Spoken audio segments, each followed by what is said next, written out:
একটা ইম্পর্টেন্ট জিনিস দেখাই মোৰ ড্রাইভারের কমপ্লেইন হইল গাড়ির ব্রেক হয় না। ব্রেক হয় না, পিছনের চাকাত এখন সব চেক করে দেখা যায় পিছনের চাকা মানে একটা চাকাত ব্রেক কাজ করেন না। মানে একবারে লাস্ট ফিনিশিং গিয়া বেমার ধরতে পাইছি। ও যে একটা রিলে কন্ট্রোলার বাল্ব, ও যে কন্ট্রোলার বাল্ব দেবো ওগুলোর লগে একটা ইলেকট্রিক্যাল লাইন আছে, ইলেকট্রিক্যাল লাইনে কারেন্ট পাইছিল না। এখন আমরা অলরেডি মানে এটা চেক করিয়া কারেন্ট পাইছি, বেমার পাইছি। ওইখানে সামনে একটা তার শর্ট হইয়া তার জ্বলি গেছিল। তার জ্বলার কারণে একটা চাকাত ব্রেক হইতো না।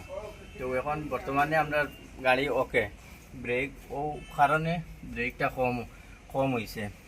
বাকি যে সবটি আছে সবটি কাজ করছে। আর এই বাল্বটা কারেন্ট পাইছিল না, কারেন্ট না পাওয়ার কারণে গাড়ির ব্রেক কম হয়েছে। ড্রাইভারের কমপ্লেইন হইল গিয়ে ওটাও। আর ভিডিওটা ভাল লাগলে ভিডিওটা শেয়ার করবা। নতুন ভিডিও পাইতে হইলে ভিডিওটা শেয়ার করবা, ফেসবুকে হইলে ভিডিওটা শেয়ার করবা, আর ইউটিউবে হইলে চ্যানেলটা সাবস্ক্রাইব করবা।